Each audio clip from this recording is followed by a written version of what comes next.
O si Jody, alam na natin siya bilang artista, napapanood naman natin siya. Kumusta naman si Jody bilang mommy? Ako? At nakita ko kayo, di ba, nung nag-open yung salon nyo, ando din ako nung opening, di ba? Yes. Tapos nakita ko nga yung iyong anak na si Moy Moy. Na cute na cute. Kumusta ka as a mom? Ako, ano ba akong mom? Hindi ko rin alam kung paano ko Ang Spoiler hirap, ka di ba? ba? Or disciplinarian ka? Siguro sa gitna lang ako. Okay. May mga times na nag-give in ako dun sa gusto ng anak ko. Pero may mga times na hindi talaga uubra. O, dapat talaga. Hindi pwedeng laging oo. Kasi syempre. dumarating yung time na feeling nila, lahat ng gawin nila, kailangan may kapalit or kahit anong ituro nila, okay lang nabibilhin. Alam mo, yan ang talent ng mga bata. Yung talent na hindi mo alam kung paano nila natutunan. Kasi parang alam nila, syempre pagkabata, di ba parang cute, uy, ang cute-cute.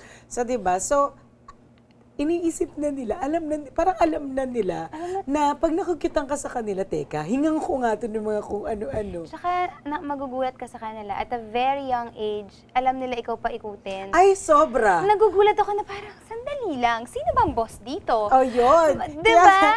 Kaya nga daw sinasabi nila, at an matatalino. early age, no matter how cute or how adorable, kailangan daw bata pa lang talaga sila, pinapakita mo na kung sino ang boss dito. Kung sino authority, diba? Kailangan. Kasi kung hindi, dadaanin ka sa pagpapakyut, lambing-lambing. Nako, yung naglambing na sobra, diba? Ang hirap, no? Ang hirap. Tsaka yung pag-iiyakan ka na, nako. Nagpapaawa, my God. Yun talaga yung parang nakakrush yung puso. Nagsaspank ka? Ako, may mga times na pagkakailangan. Kasi yung anak ko, napakalikot, napakasutil at napakakulit.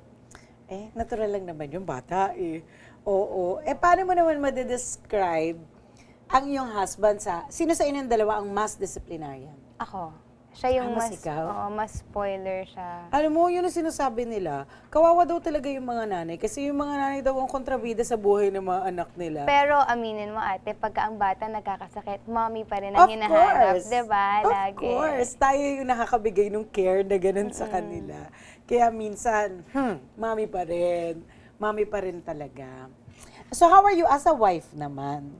Ako, as a wife, sakit ng ulo. The joke. Hindi. Paano ba? Parang kasi pag sinabi ko, parang dating nilift ko yung sarili kong bangko. Pero Hindi, naman ako, very supportive ako sa lahat ng gustong gawin ng husband ko. Kumbaga, yun lang naman yun parang basta kami, lagi kaming team, partner kami. Sige. Well, talking about that, kasi alam na natin, for every marriage, there is never a perfect formula. Oh, yes. Like for each marriage, ito yung what makes them work. Ito yung sikreto nila. Sa ibang pamilya naman, ito yung sikreto nila. Sa tingin mo, ano yung secret ng teamwork niya ni Pampi? Siguro, yung pagiging magkaibigan namin. Okay. So, kahit na naging mag-asawa na kami, nung time na mag-boyfriend, girlfriends pa lang kami, yung tratuhan namin na para kami mag-best friend, hindi namin natanggal. So, kumbaga, siya talaga yung nakakaalam ng mga secrets ko na talaga hindi ko masabi. Ultimo sa best friend ko talaga. Okay. Ganun din siya sa akin. Importante talaga ang foundation niya.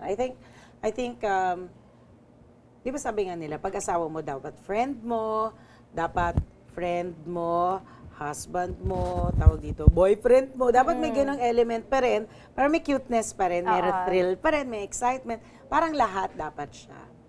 Ayan, maganda yan. Maganda yan.